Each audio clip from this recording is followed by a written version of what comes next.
is introduce Zach Smith, who is is it okay if I call you a water lawyer?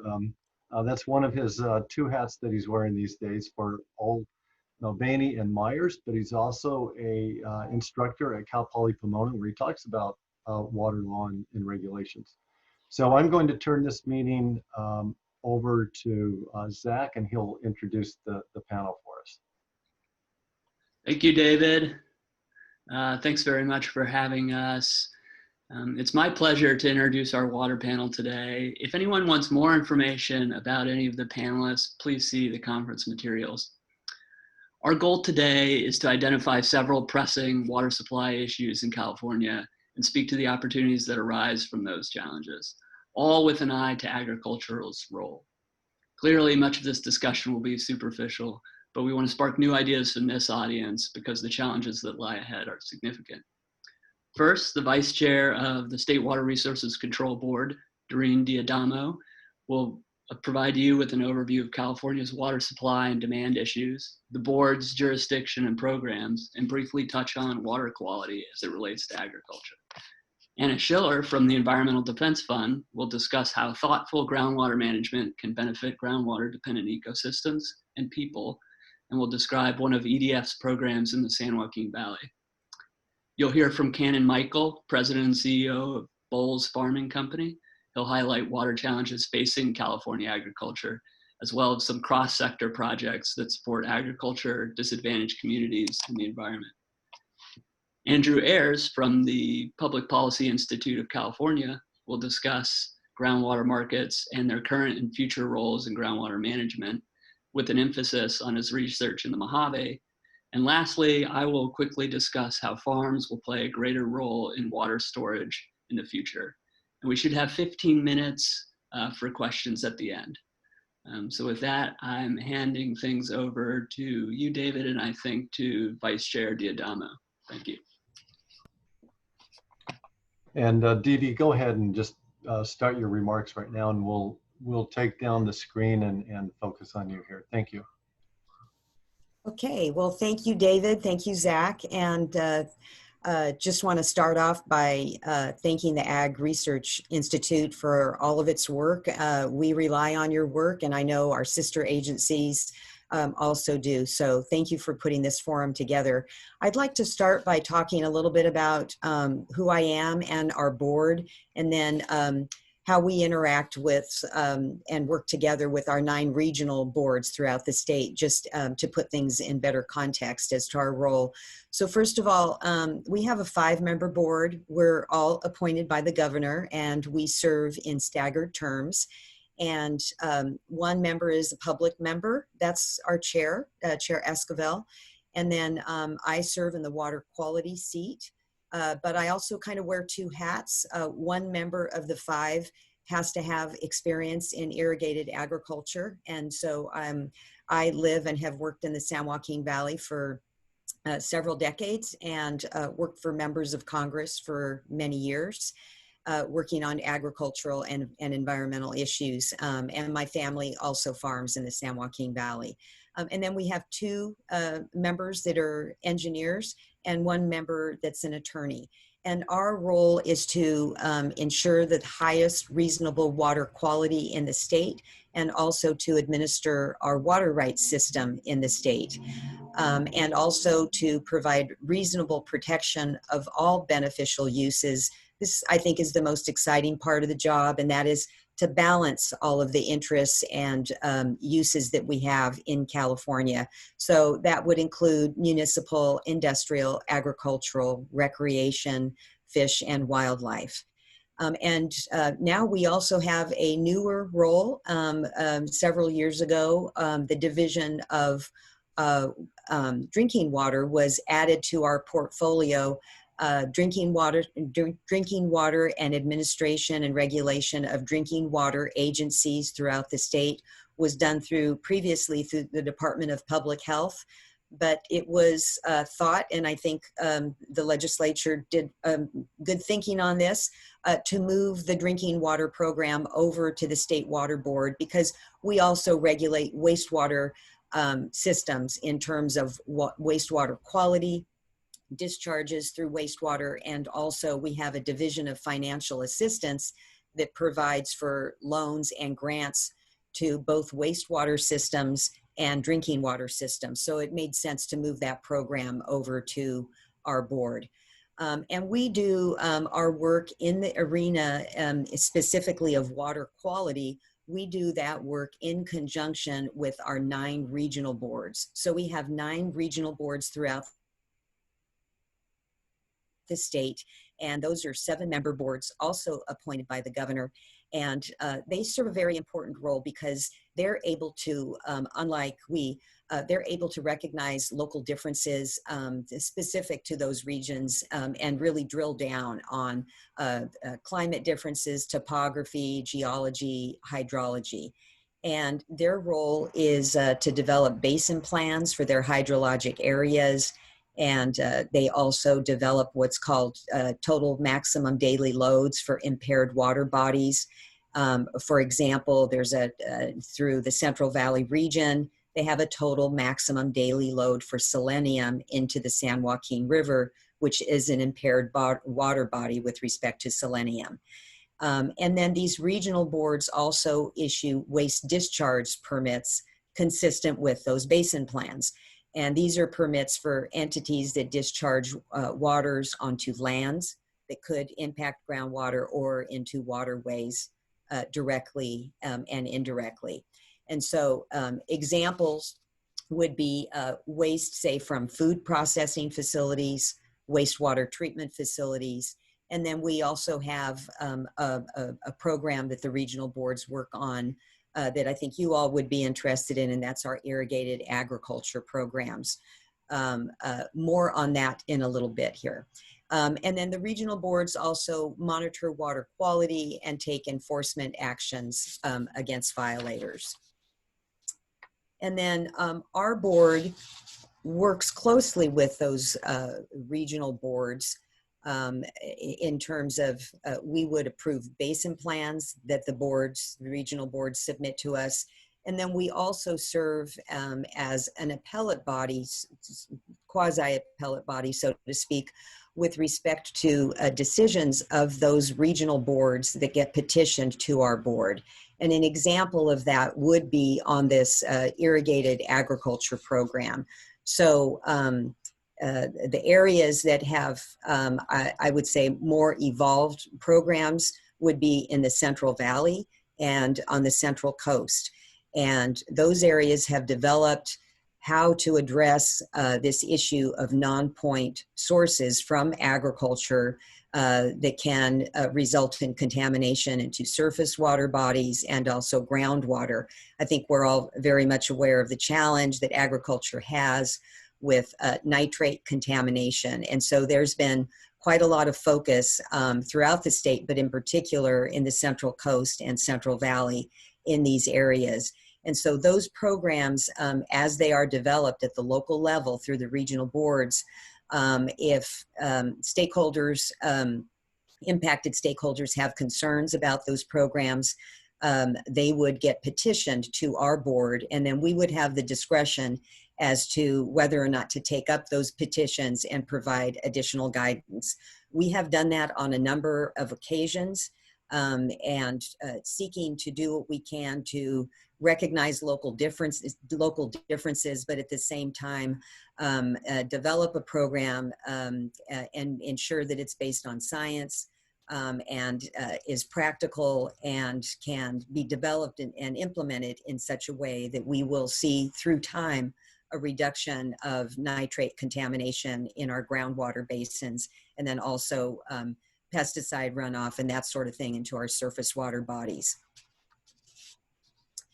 And then I did mention that our regional boards develop basin plans. We at the state board implement one plan in particular that crosses into several different jurisdictions. And I'll be talking about this in a little more detail when I get into some hot topics, but that's our Bay Delta Water Quality Control Plan. And so because the Bay Delta is, an important resource for the entire state, 2/3 of the state receives water from the Bay Delta. and it crosses over into several different regional board areas. And so we take up that plan. So that would be an example of a little something different. And then another area where we interact closely with our regional boards would be where we set statewide policy for implementation by the regional boards. And an example of that, a statewide policy, or we may adopt a regulation or what's called a general order instead of dischargers having a specific a permit as to their operation. We may adopt a general order that would be applicable statewide that the regional boards need to follow. And so examples of that, we have quite a few of these orders in our stormwater area.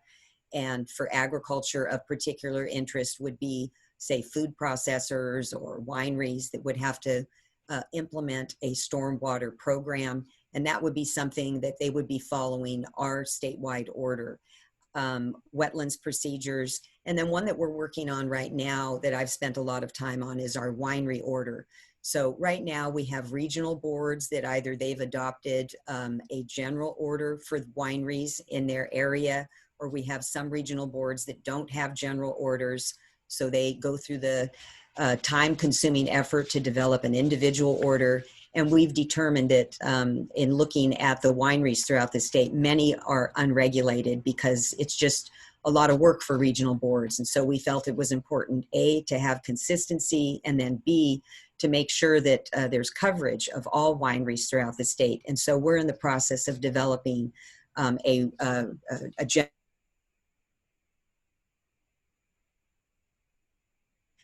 for all wineries in the state. And then moving on to another important division is our water rights division. And we issue permits for water rights throughout the state, recognizing our over centuries old water rights system, and also ensuring protection of in-stream flows for recreation and for fish and wildlife, and the reasonableness of the diversion and protection of all beneficial uses. And there's a couple of high-profile permits that are that our board's going to be working on. One is Sites Reservoir, which is a proposed off-stream storage facility that will provide for additional water storage. Perhaps some also improved management of cold water, which would help fisheries, in additional opportunities for groundwater recharge and flood control. And so our board would be permitting the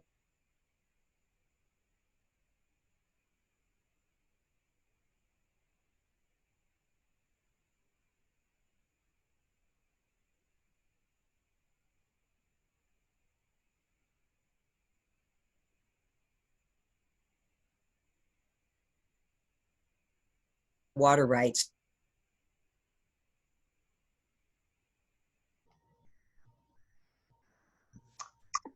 Just a warning to our audience, Dee Dee is in a remote location somewhere in the United States, and so she's going to have a spotty internet connection, but I think it'll catch up, and we'll just bear with it for a minute or two.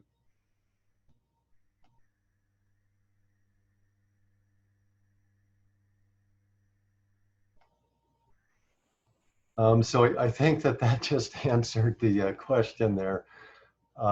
So yeah, we do have a problem with Dee Dee's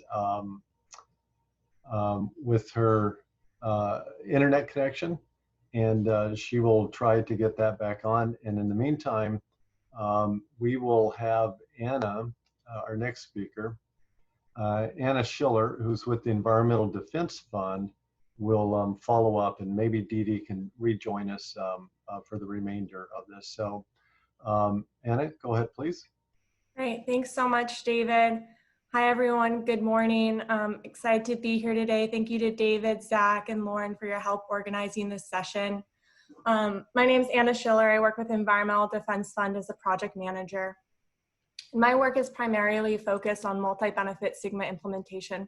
So thinking about ways where community and the environment, as well as agriculture, can benefit from the implementation of the Sustainable Groundwater Management Act. So SGMA, or the Sustainable Groundwater Management Act, I'll probably refer to it as SGMA for the majority of this presentation just because it is a bit of a mouthful. But SGMA was passed in 2014, kind of recognizing the need to more sustainably manage groundwater resources so that they may be available for future generations of growers, communities, and the ecosystems that depend on them. In many ways, SGMA will have really sweeping impacts across the state on how we manage water. And these impacts will have, both direct and indirect effects on the environment. So I'm going to spend a little time today speaking about that. I'm not sure, can you all see my slides? No. Okay. So hold on, Anna. What we'll have to do is just 1 minute here. I'm going to make you a co-host, and then you go ahead and share your screen with us. I believe you are you're the exception today. That we're going to make you one of the co-hosts. And Dee Dee, just as soon as we are finished with Anna, we're going to roll back onto you, and it looks like you might have a stable connection. Okay. So Anna, you should be able to share your slides right now.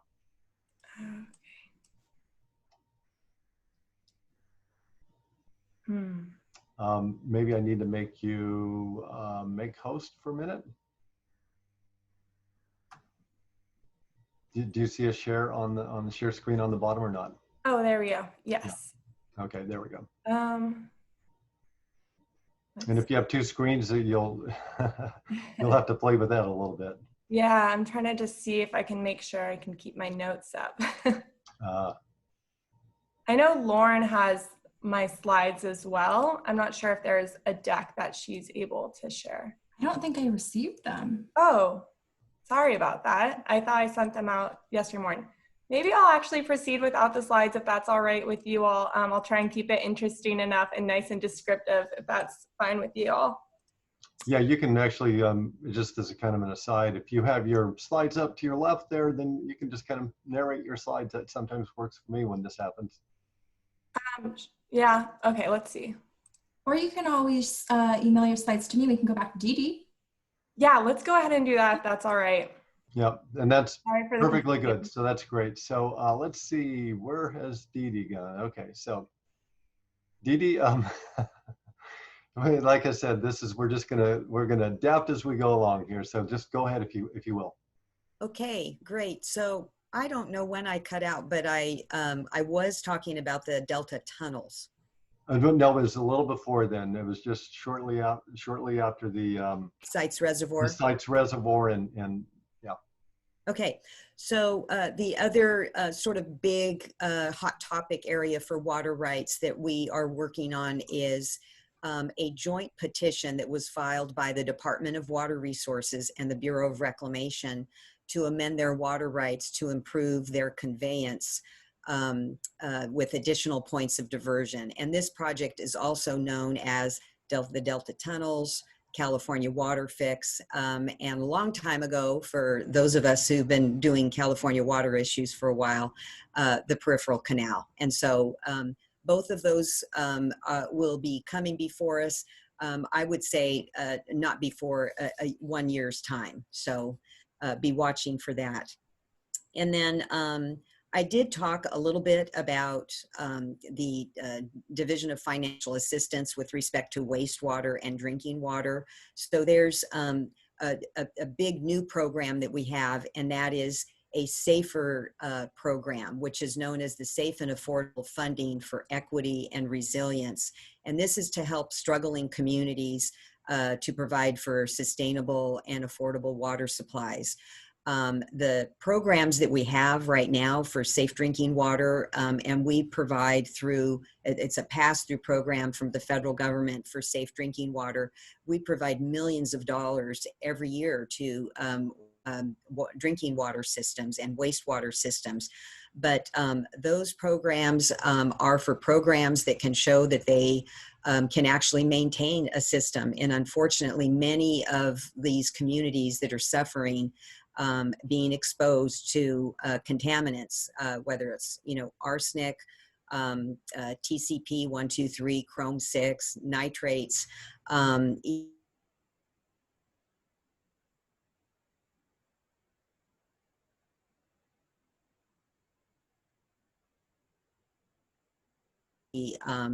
capacity to operate and maintain that system, then they're not eligible for state assistance. I see that my internet connection is unstable again. Can you guys hear me? Yes, Yeah. we can. Yes. Okay. Yes. Okay. So what's exciting about this new program is that it's really been in public's eye for a number of years about these.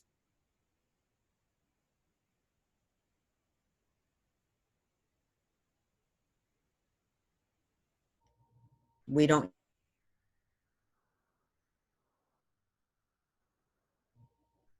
us with the ability to provide assistance to these struggling programs.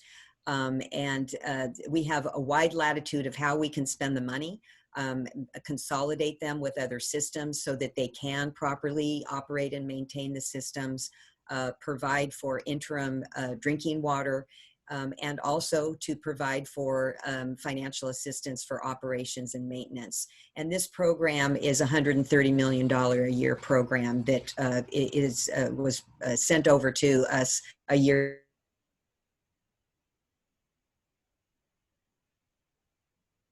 to shift the curve here in these contamination issues. And then also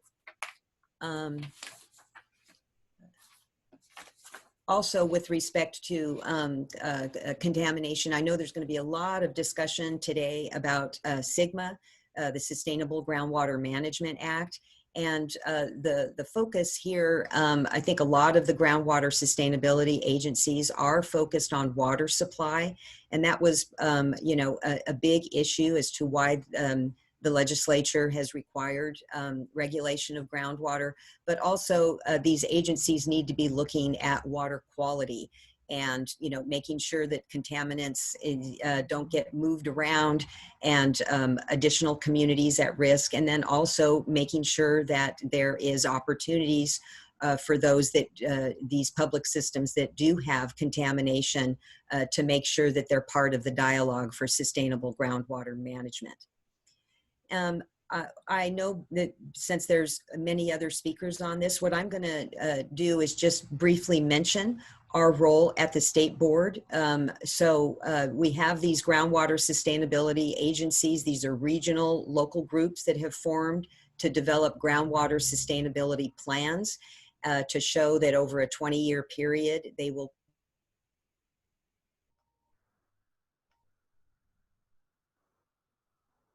are insufficient, they will come to our board and we would have the ability to take over management of those local districts. That's not something that we're excited about doing, but we are prepared and ready to go in the event that the plans fall short. And then I know I'm running out of time, but the last thing that I just want to mention is the Bay Delta Water Quality Control Plan. This is that basin plan that I was talking about earlier, and our review of the plan to look at in particular, the impact of the decline of the fisheries in the Delta.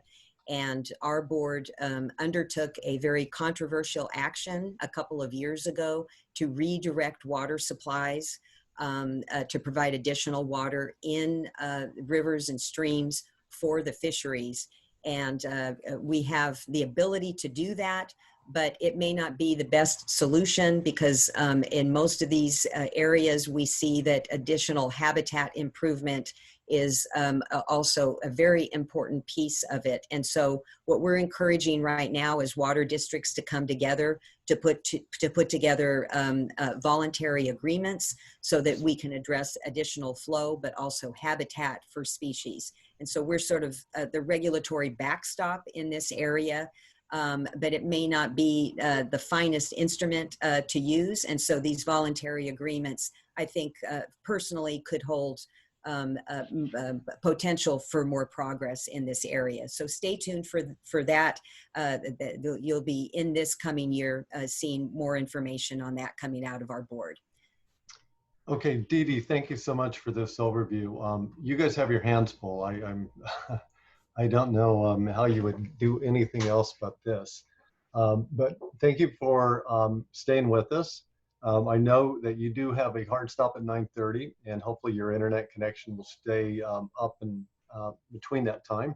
And just for everybody that's joining us, Dee Dee is in some remote part of the world with a satellite connection at best. So we thank you for taking your time to do this, but you will still be with us.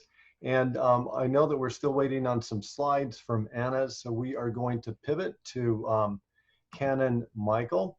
And Canon is, as we heard a little bit earlier, he runs the, I don't know the exact title, CEO or, but anyway, the Bowles Farming Company, and you're also the chair of the San Luis Delta Mendota Water Authority. And so with that, Canon, I will give you the floor. Oh, thank you so much. And actually, embarrassing, I had the meeting misscheduled, so it seems like we're struggling with Zoom and calendars and keeping everything on track. But definitely appreciate the opportunity, and I always enjoy talking about California water. And I'm sorry I missed my introduction, but I do run my family's farming operation here in Los Banos, and then I've also been involved in California water for a long period of time, both on our local water district and then at the Water Authority. And I'll just say quickly, my interest at the Water Authority is really because it's a very diverse organization. We have 29 member agencies, both urban, which would be Santa Clara and San Benito. So you've got Silicon Valley. One of the founders of Match.com is on our board. And then we also have environment, which is Grasslands Water District, which is a big wetlands complex here. A lot of people don't know it's the second largest contiguous wetlands in the United States, second only to the Florida Everglades. So a very unique ecosystem that actually borders our farm, and we actually manage some habitat on our farm. So, and then in addition to both the urban and environmental use, we have some agricultural representation, which would be from large districts like Westlands all the way down to some fairly small districts. So my interest there is to work with the different groups, and I think that's always been my focus. So while I am a California farmer and proud of the long history that my family's had here doing that, I am a Californian, and to me, that means caring about the environment that we have, because that's what makes part of what makes California great. The communities that we have, both large, small, and everything in between. And then the fact that we do have a robust agricultural community, and proud to be a part of that and supply food and fiber. And I don't try to beat people over the head with it, but no matter where you are and no matter what your passion is, you are fueled and clothed by farm products every single day coming from somewhere. So to me, the conversation becomes, where do we want products to come from, and who do we want producing them, and what kind of regulatory controls do we want, and to ensure the ethical treatment of workers and to ensure protections of the environment. And while everything's not maybe perfect in California, we do have much higher bars and also in statute have much higher regulatory standards than a lot of places. And it is, to me, need to be thinking about solutions of keeping agriculture in production where we can. And if there's parts that are not sustainable, those will probably transition out. It's very competitive, very high cost place to do business. So I think most California farmers are doing a pretty good job stewarding resources and following the rules. So you hear about the outlier behavior sometimes, but again, I hope those are outliers. But anyway, enough of that beginning, and I guess we could go to my first slide, which just would be just a reminder to folks that California sort of reminds me of a subway map or something along those lines. And the point would really just be that we're very dependent on infrastructure in California, and that's kind of no matter where you live. I mean, there's some relatively few areas that don't have some connection to infrastructure, and the state, whether we like it or not, I mean, it really is based on some real projects, some physical structures that either protect for flood control, protect for now they're being used for water, obviously water supply, and then reliability and those things, and then water quality and environmental protection. So there's a lot of diverse uses and constraints on the system. There have not been a lot of investments made in the past several decades in terms of improving the infrastructure that we have.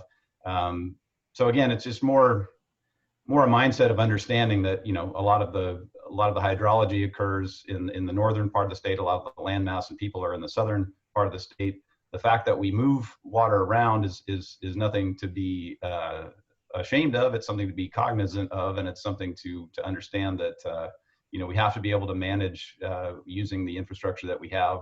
We have to, at some point, probably make some intelligent investments as the state has grown tremendously over the past few decades. So again, I just point that out because I do feel, farmers, on a lot of farmers I talk to, feel like people don't understand what it takes for us to put food on the table. And I know from working at the Water Authority, one of our big things that we do is we do operate the system. We actually have the O&M responsibilities for the Central Valley project on the federal side. And talking with the people and going to our locations where we're actually physically moving the water and getting it to the places where it needs to be. And I'm working with the engineers and the people in the pump buildings and getting to see everything that happens. I think when a lot of us turn the tap on, we don't understand what it took to get that water to that spot in our house, and all the things that happen. So it is miraculous, and it's something that we need to reflect on as we have these large discussions about water and where it's going to be allocated, and the changes of deciding that maybe in the time when a lot of the infrastructure was built, was the environment at the top of the list of considerations. It probably, to be fair, maybe wasn't at that time.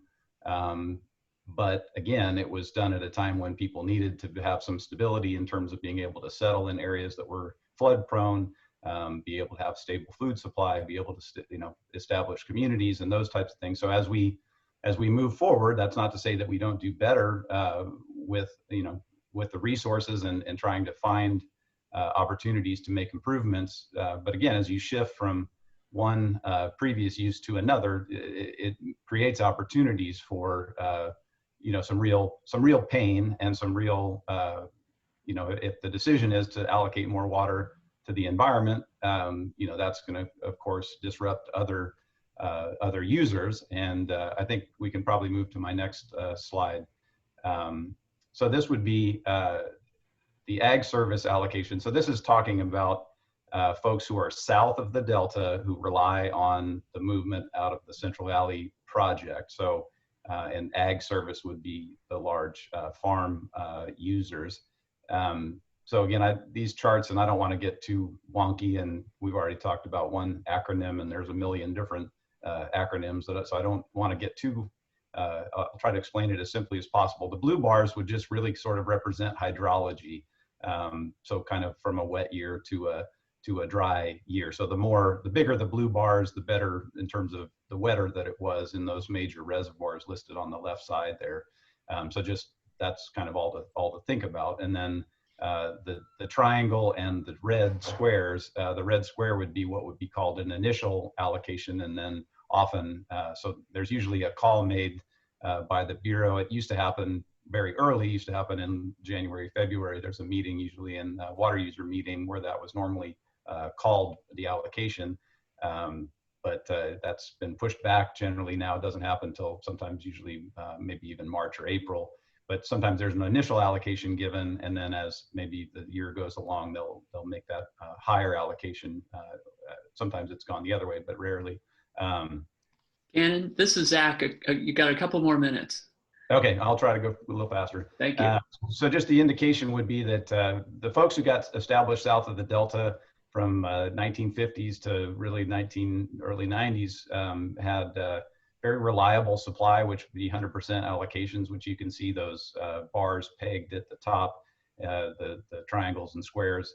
And then you can see 1977 was a low year where they got 25%. And then you just see a lot of disruption post through the 1990s. So that's not to say that, That's just to give some context to the fact that people settled in agricultural areas with a pretty stable supply. So if you go to the next slide, sort of the reason that you see that change is really related to a number of different actions that have happened over time. A lot of them to do with water quality and then protection of endangered species. So again, not that I'm not complaining about this. I'm putting it in context for people to understand why, ag feels under a certain amount of pressure, and why, south of the Delta has become much less reliable, as would have been indicated in that previous slide. And then as we jump ahead to the next slide, what we're seeing here is sort of the amount of overdraft that's been happening. Not all of this is related to the instability in surface water. So I will say that there are some areas that probably have been brought into production that didn't have a contract or surface right, and those are sort of responsible for some of this overdraft. And again, we do have the Sustainable Groundwater Management Act, or SGMA as it's called, and that is coming into much sharper focus. And by 2030, most of these plans for these folks will be in place. But I guess the point here is there's a big deficit, and we're looking at farmland transitioning. There are going to be some big transitions, land use transitions south of the Delta. Estimates at the low end are 500,000 acres out of the 4.1 million irrigated acres. 500,000 might come out of production, up to even 1.5 million in some studies. So again, that's going to cause huge disruptions to the agricultural community here, just the farm community, but also we're so interlinked with our own communities, and also tax base and a lot of other things. So really the need to figure out how to kind of keep transitioning and working together to come up with solutions to preserve the ag land that's sustainable, and make sure that we don't just have these massive landscape changes that don't happen with some kind of a strategy. Again, preserve ag land. If some land has to come out of production, does it go into habitat, or anyway, some kind of intelligent process. But that's going to take working together with NGO groups, with farm groups, with communities, and so all these things need to happen. And then on top of this, we've had a lot of the drinking water issues with 4 communities, and agriculture and these communities are so linked that again, there's a lot of reasons to be working together and coming up with solutions. So the problem is large, the problem is real, and again, I think I've got hope that we can have some cooler heads prevail. And at the same time, the environment is suffering in the Delta, and there are a lot of issues with species. So even as supply has become less, surface supply has become less stable, at the same time, that hasn't correlated with a big change in improvement for the fish. So we need to do better. My thought is we can do much better working together than suing each other. Of course, there's a place for litigation in all of this, but I think there's a much better place for collaboration. So with that, I will stop, and just again, thank you for allowing me the time. Okay, thank you, Ken. Interesting talk. You have a lot of good information up there, and we'll hear. We're going to hold the questions until the last speakers, and then we'll open it up for discussion. Now, Lauren, I'm going to ask you: do we have Anna's slides? I'm trying to pull them up right now. Okay, so at this point, Anna, could you go ahead and get started again?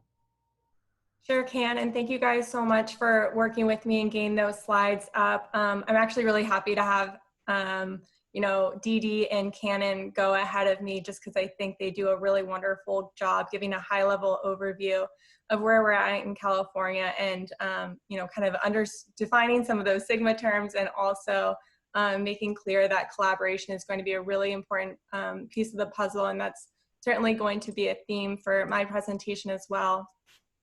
I'm really focused on, to start off, my name is Anna Schiller. I work at Environmental Defense Fund as a project manager, and my focus really is on multi-benefit implementation of the Sustainable Groundwater Management Act. So thinking of ways where we can implement this really challenging law in a way that's considerate of agriculture, of the environment, and of communities. Next slide, please. So SIGMA was first passed in 2014, kind of with the recognition that we need to make a change in how we're managing our water resources, our groundwater resources, so that they still may be available for future generations of farmers, for communities, and for the environment as well. And there's going to be a lot of different impacts from this law, and it's going to have environmental impacts, both, directly and indirectly. So some of the ways that the law directly addresses the environment is in the 6 undesirable results of SIGMA. We're fortunate to have included in there interconnected surface waters. So those groundwater sustainability agencies that Dee Dee mentioned, they are also tasked with measuring, monitoring, and coming up with some sort of plan of how they're going to not increase the negative impacts of stream and surface water depletion associated with groundwater overdraft. So a lot of those rivers, streams, and wetlands that we see on our landscape that we think of as really surface water resources, there is an interconnection there with groundwater, and as groundwater levels lower, those ecosystems can be impacted. We're still kind of in the early days of SIGMA implementation. We haven't fully seen how well groundwater managers are going to do in addressing this resource, but we're hopeful that that at least has been included in the law as kind of an explicit goal to avoid further impacts to those ecosystems. Can you go on to the next slide, please? Thank you. And then one of the major ways that we're going to see indirect impacts from SIGMA is associated with land use change. So many regions across the state are going to be impacted by Sustainable Groundwater Management Act, but in particularly the critically overdrafted basins, the ones that have the most severe overdraft as indicated in red on that map to the right, they're going to have to comply with the law first. They had to develop their plans by January 2020 of how they're going to reach sustainability, and they have to fully implement those plans by 2040. And if you can tell there, the majority of those critically overdrafted basins do lie in the San Joaquin Valley, the southern half of the Central Valley, which is a hugely productive agricultural region. It's brought a lot of value and supplies a large percentage of the nation's food supply. It's been very important in that regard, but they do face a lot of challenges in regards to balancing the amount of water coming into the basin with the amount of water coming out. So Cannon also touched on this, but there's been very high estimates of what land retirement might look like in order to, balance that groundwater equation. So upward of 500,000 acres, maybe a million, maybe 1.5 million, which, that's 10, 15, 20% of agricultural land in the region. And this has the potential to have really devastating impacts to the agricultural economy, to communities that live there and depend on that kind of industry, as well as just the environmental conditions that might be associated with unmanaged fallowed land. We're thinking about things like soil erosion, weed and pest invasion, and just overall lost regional revenue as being very serious threats to the region. Next slide, please. There are ways, though, that this retired agricultural land can be repurposed in a way that can bring new value to the regions. So we like to talk about land repurposing as a thoughtful way of converting previously irrigated land to lower water use, alternatives. This could be anything from dryland agriculture, grazing, low impact solar development, recreation and green space around communities, recharge facilities in order to kind of help with that supply side of the equation, and also looking at upland habitat, creating wildlife corridors to help the dozens of endangered species that live in the valley. And these can be really, helpful alternatives, but it is going to be tricky to implement them. There's a number of steps that need to be taken in order to plan that out. And like Cannon mentioned, that's going to involve a lot of collaboration and a lot of planning. So kind of the first step of that is stakeholder engagement, talking to folks, seeing what they actually want to see on their landscape. You're also going to need to think about how you can incentivize those types of behaviors to make sure that landowners that are implementing those practices are actually being appropriately compensated for that. And to do that, we're going to be looking at local, state, and federal funding sources and making those funding sources a little bit more accessible and appropriately aligned to get the types of behaviors we'd like to see. So it's still, kind of, as I mentioned, the early days of SGMA. We haven't fully seen local agencies coming up with explicit plans of how they're going to manage this land use transition. There are a couple early examples out there, and I'm going to touch briefly on one that Environmental Defense Fund has been more involved in. So we've been working with the East Cahuilla Groundwater Sustainability Agency for the past year and a half or so on a regional conservation investment strategy. This is a new type of planning program administered by the California Department of Fish and Wildlife that aims to bring together stakeholders to identify conservation priorities in a region. And importantly, it also enables the creation of mitigation credit agreements. And these are a mechanism that allows individual landowners to participate in the mitigation market and receive compensation for creating species habitat, like for the San Joaquin kit fox, one of the more iconic species in the San Joaquin Valley. In addition to allowing landowners to access a mitigation market, it also might open some doors for facilitating and making grants a little more competitive, grant applications more competitive for individuals that might want to pursue some of those public funding sources, like through the Wildlife Conservation Board. Anna, you have about a minute left. Okay, perfect, thanks. And I'll just maybe emphasize about this program is that one of the really important parts about it is that it's fully driven by a local steering committee. This is composed of landowners, counties, cities, disadvantaged community representatives, and local conservation groups, and they're defining the priorities for their region. And this kind of high-level, landscape-level planning is really going to help us strategically guide land use transition and help make sure the incentives are in line to make that happen. So yeah, with that, I mean, there's a lot of challenges associated with SGMA implementation.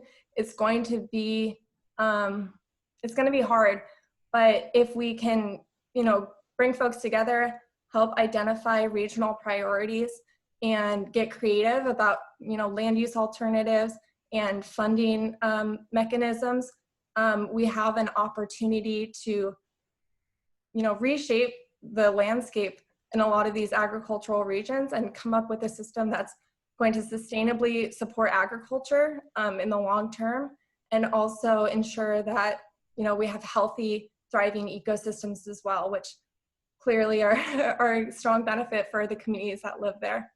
So thanks so much for letting me speak a bit, and I look forward to questions later. Perfect. Thank you, Anna. I think that there's some, as both you and Cannon have touched on, there's going to be some hard decisions that have to be made here. And it does make sense that when we first came out to the West and developed our water resources, there was one way of thinking of it. We've been out here over 100 years, and now there's a different way of looking at it, and a more mature way. And, as both you and Cannon are talking about, we're going to have to reimagine what the future is going to look like. Now, our next speaker will be Andrew Ayers. He is a research fellow for the California Public Policy Institute, and his specialty is in environmental and resource economics, and he is going to talk economics with us today. Andrew, go ahead. All right. Thanks for giving me the opportunity to talk today, and thanks to everybody who came before for setting the stage for my talk. I'm excited to talk about groundwater markets and SGMA with you. We can go to my first slide. So as groundwater pumpers and other resource users throughout California sort of try to implement this new legislation, SGMA, many will be asking themselves how a market for pumping rights might help them do that.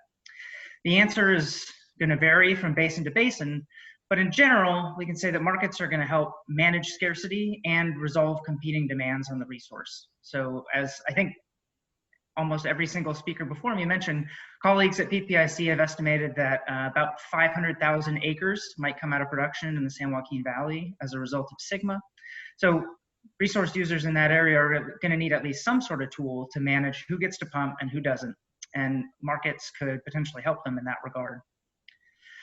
But to have a market, certain enabling conditions have to be satisfied. So there have to be pretty well-defined property rights, in this case, pumping rights, so that people transacting in the market know exactly what it is that they're transacting, and there's an uncertainty about that. There need to be buyers and sellers, which is another way of saying that some people have to value the resource, marginal units of the resource more than others. Third, there needs to be good information, not just about who has pumping rights, but also about sort of the general market conditions and what they might sell them for. And finally, there needs to be trust. And that's not just among participants in the market, but also trust in the institutions that are governing that market. As a matter of practice, most groundwater markets up until today have been set up as cap and trade systems, meaning that a market regulator, usually a water master in this case, will set a cap on the total amount of allowable pumping in any year, and individual users will then trade those rights to that cap amongst themselves. There are other sort of important design features of groundwater markets that I won't get into in great detail right now, but they'll sort of define opportunities and constraints in the market. So you can imagine rules about whether you can carry over your pumping entitlements from one year to the next, or whether the market is sort of segmented in important ways. Now, all of that is to say that putting together a groundwater market is kind of a heavy lift, and that might partly explain why in California up until now, groundwater markets are, despite not being new, somewhat rare. You can go to the next slide now. So in the past, only groundwater basins where volumetric rights to pump from the aquifer have been defined through a court process known as adjudication, have really provided a setting for any trading to happen. Of those, about 19 of those basins have had trading institutions defined, and that's out of about 445 total groundwater basins in California. So not too many.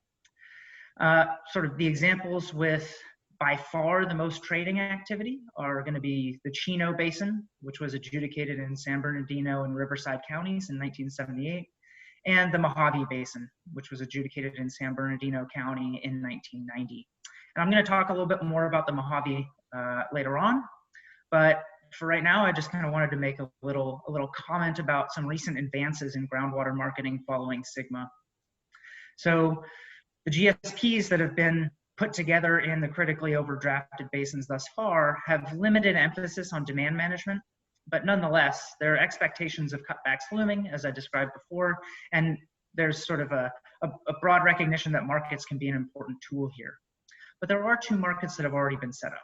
So in Fox Canyon Groundwater Management Agency in Ventura County, a trading system has been set up for allocations to groundwater out there, which they're calling the first groundwater market since SGMA. And meanwhile, out in Kern County, Rosedale Rio Bravo Water Storage District has also set up a similar groundwater allocations trading system for their users, which is the first in the Central Valley. And now, yeah, thank you. I'm going to move on. Oops, something went wrong with the text there, but I'm going to dive a little bit deeper on one of the existing groundwater market examples, which is the Mojave. So the Mojave Desert is the driest in North America, and it receives very little precipitation, but the aquifer there does get recharged by the Mojave River, which you can see in the map on the right. But it doesn't get recharged very much relative to demand, and so there was persistent overdraft of the groundwater aquifer through the 60s, 70s, and 80s that was finally addressed by the adjudication that I mentioned starting in 1990.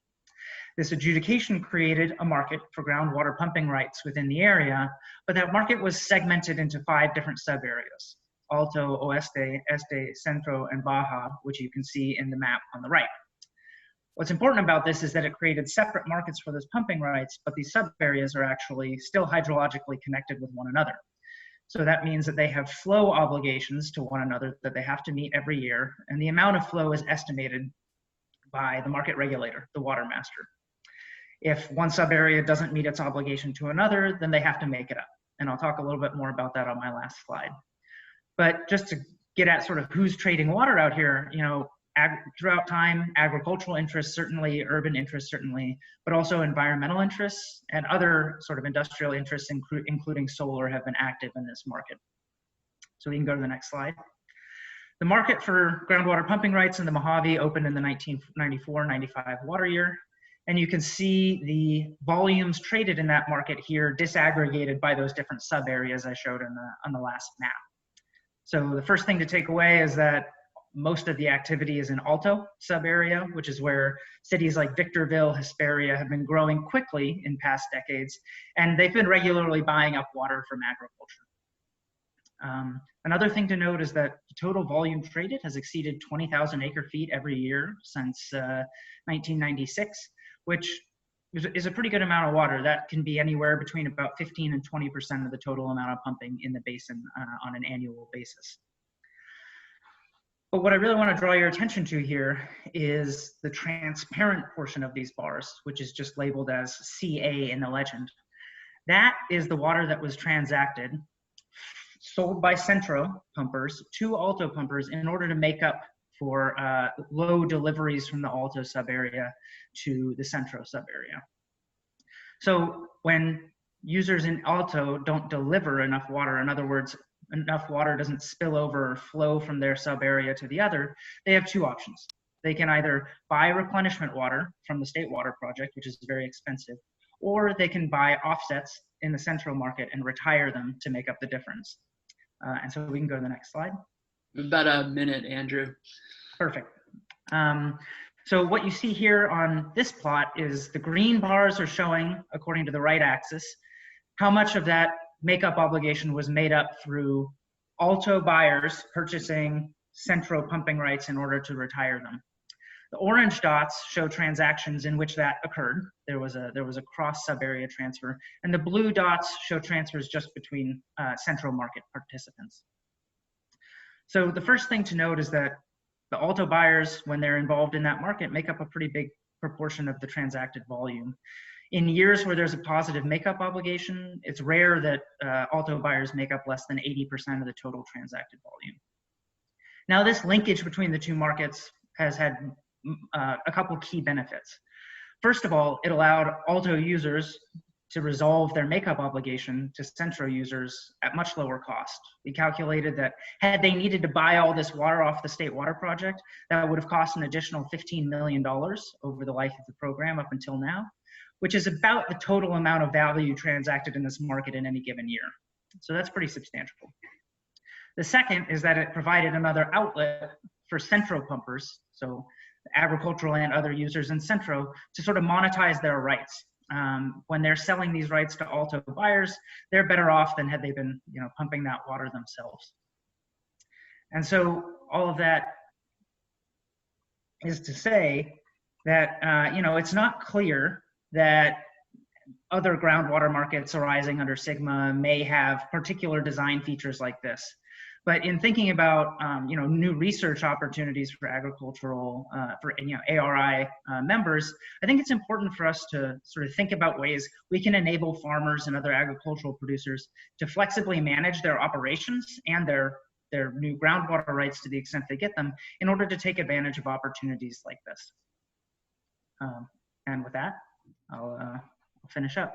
I look forward to questions. Thank you.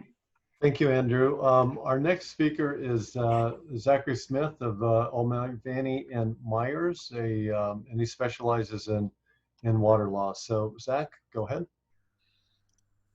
And David, how are we doing on time? Should I? We are at 9:30. We scheduled to 9:45. So after you speak, we'll open it up to questions and answers. I will go quickly then. Yeah. First slide, please, Lauren. Thank you. So I want to suggest to the audience today that climate change and California's new groundwater management structure will create opportunities for individual farmers, individual producers, and smaller regional projects to play a greater role in California water storage in the future. So let me set the table on the climate side first. This slide is from UCLA, and it shows predicted snowpack if we do nothing about climate change, if we undertake no mitigation efforts whatsoever. You can see we're projected to lose a huge portion of our lower and mid-elevation snowpack. And snowpack is critical. It's California's interim water storage.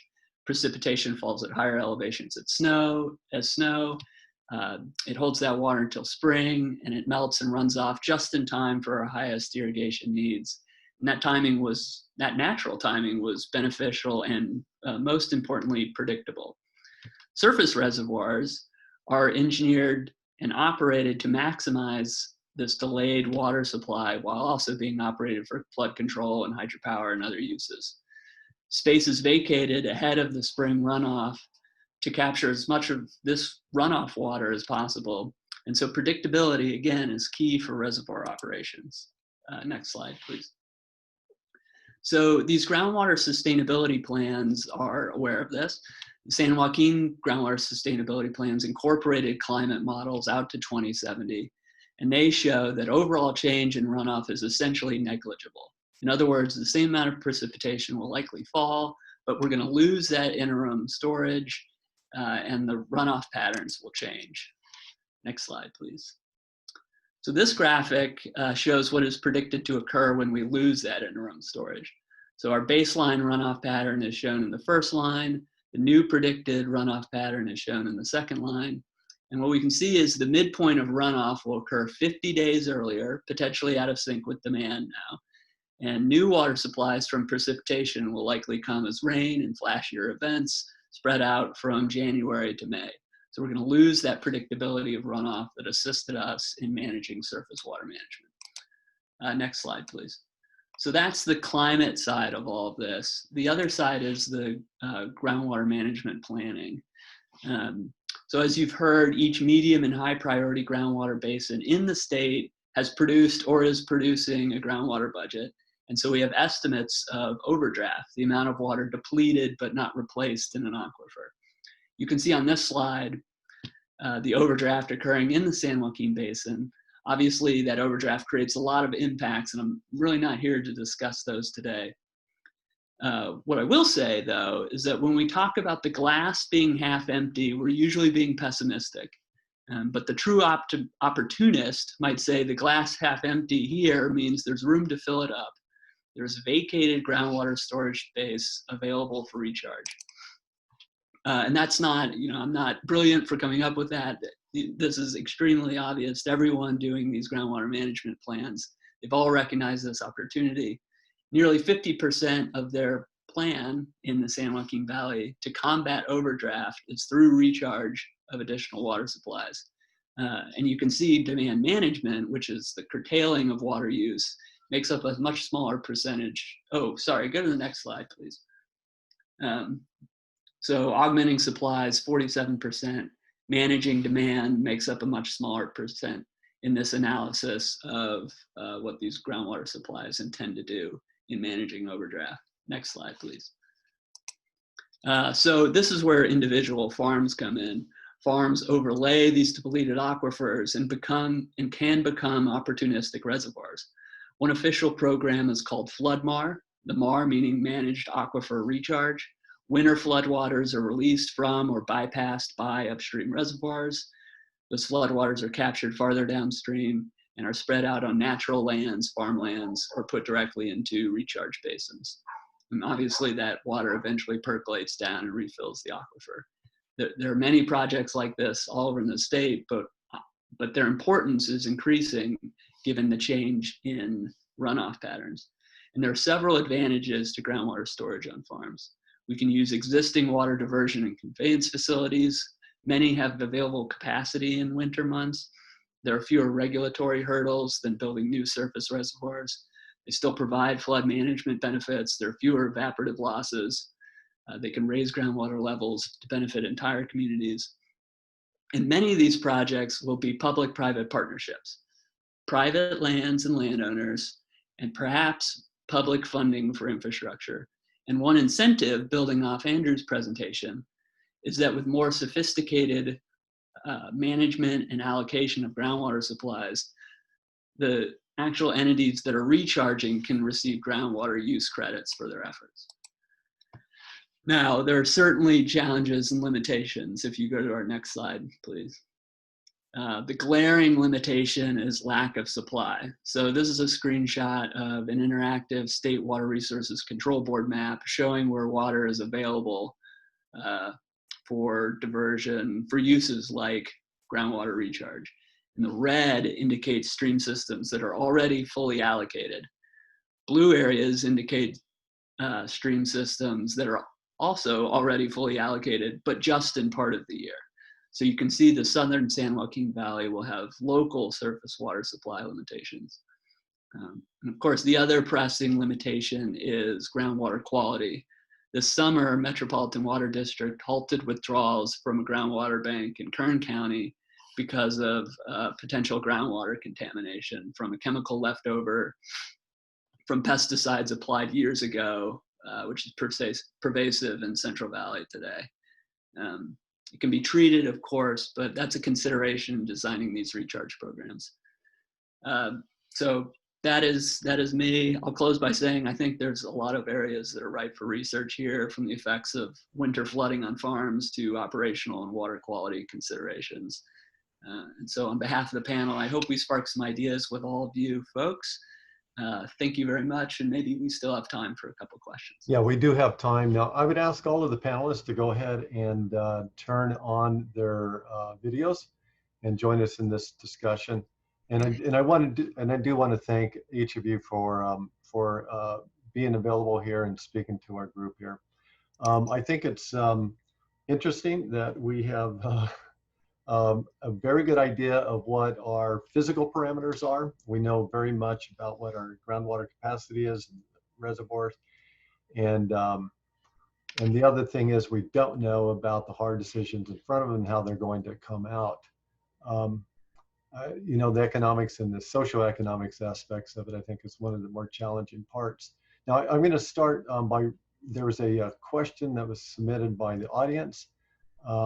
And this is to all the panelists. How much additional overdraft is likely to take place in the 20 years that the basins get to fully implement Sigma groundwater sustainability?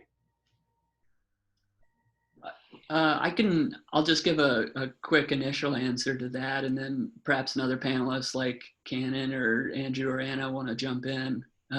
But you know, my review and others' reviews show that these plans, they work on kind of a slope where there's a little cut back in the first 5 years, a little bit more cut back in the next 5 years, and so forth. So most of them anticipate ongoing overdraft until they reach that 20-year mark.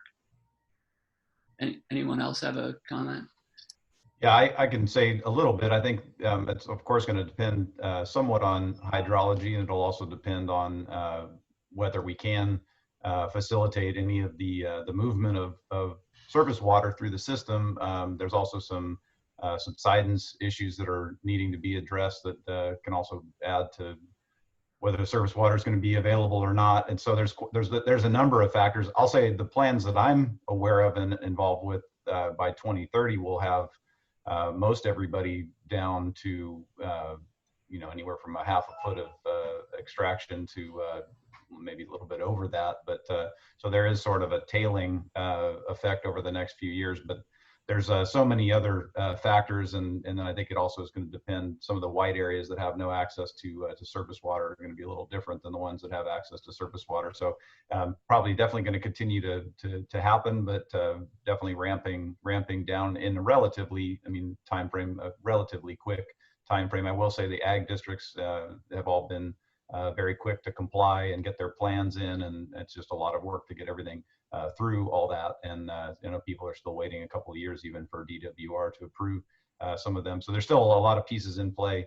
It's hard to tell exactly what a exact number might be. Yeah, we have another question. Thank you. We have several more, but let's get to one right here. We may go just a couple minutes over our allotted time, but this is an important topic. So one from the audience is, researchers, we often target various well-known federal and state grant programs, but are there specific resources that are related to these issues that we may not be is familiar with but should be targeting for research in these areas or for collaborations with industry partners on this topic. So we're talking about specific programs that might be available to for the researchers that are out here in the audience, these ARI faculty. I believe the Floodmar program has money. It's administered by the Department of Water Resources, so that would be a place I would look. What else, panelists? I'm thinking the Environmental Defense Fund might be tapped into something here. Yeah, I was trying to think if I know of any programs are specifically, going to be supporting research. I think Floodmar is probably a good area to look. I know they are, have some efforts around researching some of these key areas that they know are going to be important for, there's still a lot of unknowns around research. So I think there might be some funding there. We tend to be more familiar with the funding programs that are focused on either planning or implementation of projects rather than the research side. So I'm sorry I don't have a great answer for that. Okay, so we'll look into that. Yeah. Go ahead, Andrew. Oh, just I also would have initially thought of the well-known federal and state grant programs as well. I guess one to point out that maybe some may not know about is funding through the Strategic Growth Council, which uses money coming from the statewide cap and trade system on greenhouse gases. Future calls from them may also be a promising area. Okay, next question. This is a question that's related to the earlier spring runoff by 50 days. This is, I think, in Zach's, one of his graphs, which he used a lot from the public policy in the Water Resources Board. So we have a lot of information here. So how much of a challenge will this be to farmers, and more storage on farm, or will water districts end up handling this shift in runoff? I think that might be in Cannon's wheelhouse. Yeah, earlier spring runoff is going to be a challenge, and we just, we don't have enough storage to deal with it, and people are working through the idea of groundwater storage and groundwater banking, but again, it takes facilities often and infrastructure to move the water to the right places. And just for an example, our area where we are is not a candidate at all for groundwater recharge, just because the way our clay layers are below our surface. So it isn't a universal solution. So it's great. I mean, we need to look for all the opportunities and all the changes, but getting less snow and more flashy system with climate issues is going to create even more pressure on the entire system. So it's a potentially a huge risk because the uncaptured flows are, we need that slow, steady flow of the snow melting, and if we don't get that, it'll change cropping options. It'll change a ton of different things. So it's a big concern. Well, this another question is this is economic. So when we're talking about these markets and taking land out of production, is it going to be simply a economic decision, and making some land values increase just based on these water rights? Will evapotranspiration rates, for example, like down in the lower deserts where, there is no water while you're growing crops there, some people might say. So is it going to strictly be an economic decision made here? I mean, economics are definitely going to factor into it. And I see there's a question there about land values. There's been a rush into land, out of other asset classes. So we've seen a lot of outside forces coming in. A lot of them have not been all that well informed about their water supply. A lot of people, coming out without that. It's so complicated here that if you don't have the background, so a lot of land's been sold under the promise of, escalating prices of nuts and escalating, and availability of water. So that's all going to change quite a bit. And we're seeing, the newer investor or the people who are still around are definitely spending much more time looking at where water is potentially available. But yeah, there's a ton of risk for folks who've invested. So I think the land speculation is cooled off a little bit, but the promise of big returns can still sometimes be out there, but people are much more cautious. So I think we've seen a big escalation, and then now we've seen quite a drop, and then obviously with $1.50 pound almonds, you know, dropping $1, I think people are cooling off quite a bit still. So anyway. And I just wanted to make a comment about the last question. You know, even in terms of how much of a challenge will it be, you know, even if you do have the storage capacity in your aquifer to handle some of this earlier season runoff, and to store it for later use, it can also be a big challenge just to get the water off the river, especially when those really high flow events are coming through. That will oftentimes require sort of infrastructure capacity that doesn't currently exist and can be hard to install.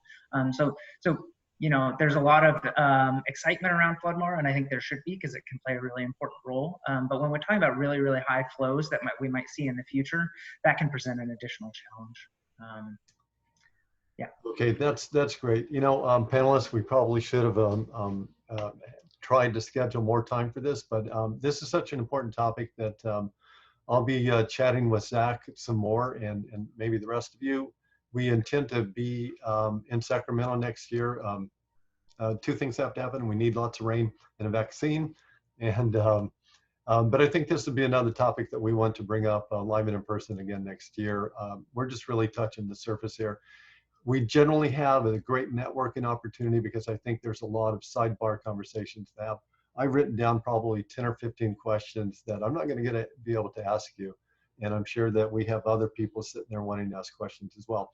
But Zach, thank you for heading this panel and collecting everybody here, and everybody for putting in your time here and lending your expertise. And I know that there's, again, so much more to talk about here, and we will do that in the future. So we really do appreciate you being involved in our program here this morning. Thank you. And feel free to tune in for the rest of the program or the parts that you wish. Thank you so much. You're welcome. Thank you. Everyone. Thank you. Thank you very much. Yep. And check out the Water Education Foundation tours. They're virtual. They're very informative. So just yeah, and I will do that. And I will say, visit Cannon's website at the Bowles Farm. That is a very good website, bringing in a lot of these issues. Yeah, and I mean, really great information there. And if anybody would like to contact any of these folks here on the panelists, either email them directly or me, and we'll put you in contact with them. Thank you so much. Now we're going to pivot a little bit here, and we're going to talk about one of the most important things